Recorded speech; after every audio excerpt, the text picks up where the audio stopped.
गेले काही दिवस राज्यात विविध ठिकाणी थंडीचा कडाका असल्याचं बघायला मिळालं. अजूनही काही भागात थंडीचा जोर असल्याचं दिसून येत आहे. अशातच आता वातावरणात पुन्हा नवीन बदल होणार असल्याची माहिती हवामान विभागानं दिली आहे. राज्यात तुरळक ठिकाणी हलक्या पावसाची शक्यता असल्याचं हवामान विभागानं सांगितलंय. चला तर जाणून घेऊ राज्यातील काही प्रमुख शहरांमध्ये तापमान आणि हवामानाची स्थिती कशी असेल. 10 जानेवारीला राज्यात तुरळक ठिकाणी ढगाळ आकाश राहून हलक्या पावसाची शक्यता असल्याची माहिती हवामान विभागानं दिली आहे. त्याचबरोबर काही भागात थंडीचा जोर कायम असणार आहे. मुंबई शहर आणि उपनगरात 10 जानेवारीला सकाळी धुके आणि नंतर निरभ्र आकाश असण्याची माहिती हवामान विभागानं दिली आहे. मुंबईतील कमाल तापमान 32 अंश सेल्सिअस तर किमान तापमान 22 अंश सेल्सिअस इतकं असण्याची शक्यता आहे. मुंबईतील किमान तापमानात वाढ झाल्याने मुंबईकरांना उकाडा जाणवण्याची शक्यता असल्याचं हवामान विभागानं सांगितलंय. 10 जानेवारीला पुण्यामध्ये सकाळी धुके आणि नंतर निरभ्र आकाश असण्याची शक्यता आहे. पुण्यातील कमाल तापमान 31 अंश सेल्सिअस तर किमान तापमान 12 अंश सेल्सिअस इतकं असल्याची माहिती हवामान विभागानं दिली आहे. पुढील काही दिवसात पुण्यातील किमान तापमानात वाढ होण्याची शक्यता आहे. छत्रपती संभाजीनगरमध्ये 10 जानेवारीला सकाळी धुके आणि नंतर निरभ्र आकाश असण्याची शक्यता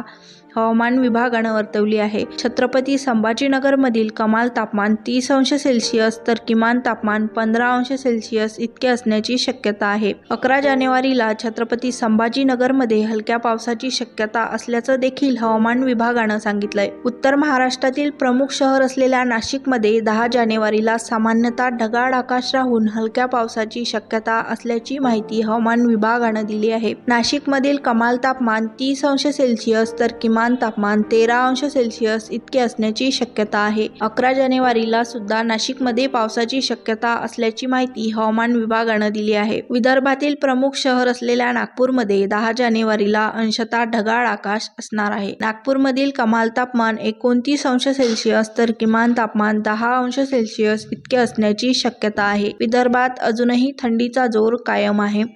राज्यात थंडीचा जोर कायम असताना आता तुरळक ठिकाणी हलक्या पावसाची शक्यता देखील हवामान विभागानं वर्तवली आहे. नाशिकमध्ये थंडी आणि पाऊस दोन्ही बघायला मिळणार आहे.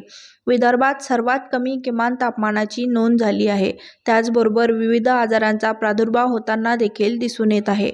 त्यामुळे नागरिकांनी आरोग्याची विशेष काळजी घेणे आवश्यक आहे. तर हा होता राज्यभरातील तापमान आणि हवामानाचा आढावा.